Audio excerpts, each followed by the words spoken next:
या बातमीचे प्रस्तुत करतायत माऊली आय मित्रा ऑप्टिकल। आमच्याकडे सर्व प्रकारच्या नंबरचे चष्मे व सन गॉगल मिळेल। आमचा पत्ता यावलकर पेट्रोल पंप समोर वरुड। आमचा मोबाईल नंबर 9420 72 14 28 95 95 11 0495। संपूर्ण देशभरात आज लोकसभा निवडणुकीचे निकाल जाहीर झालेले आहे आणि वर्धा मतदारसंघातून महाविकास आघाडीचे अमर काळे हे भरघोस मताने विजय झालेले आहे। खरं तर 2019च्या निवडणुकीत रामदासजी तळस यांनी वरुड मोर्शी विधानसभा क्षेत्रात मोठा लीड घेतलेला होता आणि ज्या क्षणापासून अमर काळे यांची लोकसभेसाठी उमेदवारी जाहीर झाली तेव्हापासून माजी सभापती विक्रम ठाकरे हे वरुड मोर्शी मतदारसंघात फिरून प्रत्येक घरापर्यंत त्यांचं नाव पोहोचत होते आणि आता थेट जो निवडणुकीचा निकाल आहे तो जाहीर झाल्यानंतर आपल्यासोबत पहिली प्रतिक्रिया देण्यासाठी विक्रम भाऊ ठाकरे आहेत। भाऊ, खरं तर सर्वात आधी तुमचं खूप खूप अभिनंदन की अमर काळे भरघोस मतांनी विजय झालेले आहेत। कसं पाहतात, काय पहिली प्रतिक्रिया या निकाला संदर्भात? सर्वप्रथम मी या आपल्या वरुड मोर्शी तालुक्यातल्या सगळ्या वडीलधारी मंडळींची, आमच्या माता भगिनींची, आमच्या युवक युवती मित्रमैत्रिणींचं सर्वप्रथम या ठिकाणी आभार मानतो की त्यांनी या लोकसभेच्या निवडणुकीमध्ये सन्माननीय अमरजी काळे यांना भरघोस मताच्या स्वरूपात जो त्यांनी आशीर्वाद दिलेला आहे। सर्वप्रथम मी आपल्या सगळ्या मंडळींचं या मुलाखतीच्या माध्यमातून मी आभार मानू इच्छितो। आणि आपल्याला माहीतच आहे की या महाविकास आघाडीमध्ये सन्माननीय अमरजी काळे यांची जेव्हा तिकीट डिक्लेअर झाली आणि ते तिकीट डिक्लेअर होत असताना सुद्धा बरेच अनिश्चितता त्या तिकीटमध्ये होती आणि मग जेव्हा तिकीट डिक्लेअर झाली तेव्हा आपल्या या वरुड मोर्शी भागामध्ये त्यांना घरोघरापर्यंत कसं पोहोचवता येईल याकडे आमचं त्या ठिकाणी लक्ष होतं। आणि या सगळी गोष्टी करत असताना जेव्हा आज निकाल लागलेला आहे, सन्माननीय अमरभाऊ काळे यांचा जवळपास 75,000च्या वरत त्या ठिकाणी विजय त्यांना मतं त्या ठिकाणी मिळालेले आहेत। तर मी सर्वप्रथम माझ्यासोबत माझ्या खांद्याला खांदा लावून ज्या माझ्या सहकारी मित्रांनी, माझ्या वडीलधारी मंडळींनी आणि या महाविकास आघाडीच्या घटक पक्षातील सगळे जे काही आमचे घटक पक्षातील सगळे परिवार होता त्या परिवारांचं या ठिकाणी अभिनंदन करू इच्छितो की त्यांनी जे दिवस रात्र या ठिकाणी मेहनत घेतली त्या मेहनतीला कुठेतरी यश या ठिकाणी आल्यासारखं दिसत आहे। आणि त्याचसोबत मी सन्माननीय ज्या बीजेपीचे जे काही पदाधिकारी आपल्या वरुड मोर्शी मतदारसंघात असतील, जे कार्यकर्ते मंडळी असतील, त्यांचं सुद्धा मी या ठिकाणी अभिनंदन या ठिकाणी करू इच्छितो। कारण या सगळ्या गोष्टीमध्ये जवळपास सन्मान्य तळस साहेब जे बीजेपीचे उमेदवार होते त्यांना आपल्या वरुड मोर्शी मतदारसंघातून जवळपास 13 ते 15,000च्या मधात त्या ठिकाणी लीड भेटलेला आहे। जरी तळस साहेबांचा त्या ठिकाणी पराजय झाला असेल पण 13 ते 15,000चा लीड त्यांनी आपल्या या सगळ्या पदाधिकारी कार्यकर्त्या मंडळींनी त्यांना मिळवून दिला, त्याबद्दल त्यांचं सुद्धा त्या ठिकाणी अभिनंदन केलं पाहिजे। आणि आम्ही या सगळ्या घडामोडीमध्ये कुठे कमी पडलो त्याचं आत्मचिंतन निश्चितच आम्ही त्या ठिकाणी करणार आहे आणि ते आत्मचिंतन करून त्या ठिकाणी समोर चालणार आहे।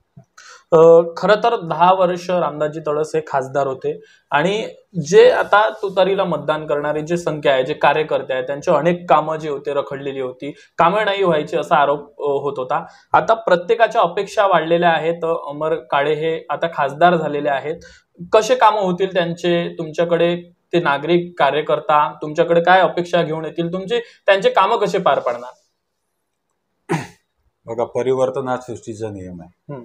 सन्मान्य जे पूर्वीचे खासदार आपण म्हणू त्यांना तळस साहेब, त्यांना सुद्धा आपल्या या वर्धा लोकसभा क्षेत्रातील सगळ्या मंडळींनी 10 वर्ष प्रतिनिधित्व करण्याची संधी दिली आणि यावेळेस सन्मान्य अमरभाऊ काळे यांना सगळ्यांनी आशीर्वाद दिला।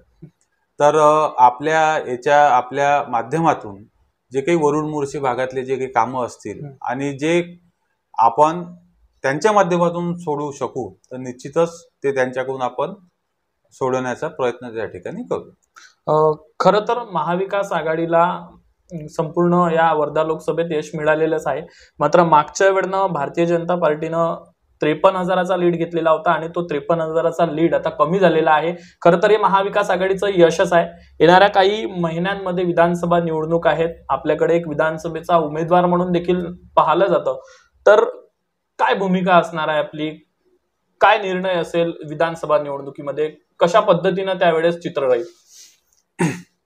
आपण एक या वरुड तालुक्यातील न्यूज रिपोर्टर म्हणून आपल्याकडे सगळेजण या आपल्या वरुड तालुक्यातील नागरिक बघतात आणि आपल्याला माहीतच आहे की जनतेचे जे काही प्रश्न सोडवण्याचा जेवढा आमच्याकडनं माझ्या मित्रपरिवारातर्फे जो काही प्रामाणिक प्रयत्न करायचा असतो तो आम्ही निश्चितच करण्याचा प्रयत्न करतो आणि त्याचा कव्हरेज सुद्धा बरेच वेळा मला वाटते आपण त्या ठिकाणी घेतलेला आहे. आणि नुसतं राजकीय नाही तर सामाजिक बांधिलकी सुद्धा आपल्या या मतदारसंघातील मंडळी सोबत आहेत.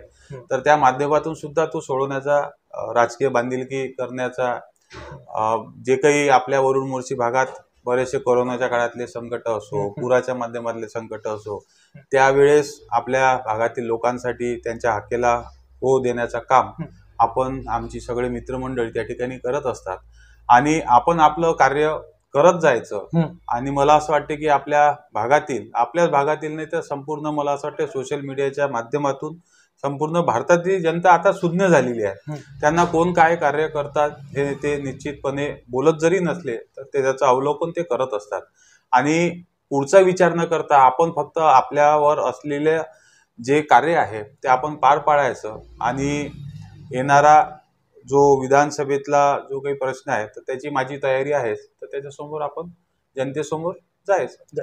बरं, मला आठवते लोकसभेचा निवडणुकीचा प्रचारादरम्यान आम्ही तुमची मुलाखत घेतली आणि प्रचारादरम्यान तुमच्यासोबत बातचीत केल्यानंतर तुम्ही सांगितलं होतं की यावेळेनं जे अमर काळेंची जी हवा आहे ही मोदी लहरच्या अपोजिट लहर आहे. तो विश्वास, तो कॉन्फिडन्स तेव्हा काय वाटत होतं प्रचारादरम्यान? कसा तो विश्वास व्यक्त केला होता आणि तो विश्वास आज खरा ठरलेला आहे?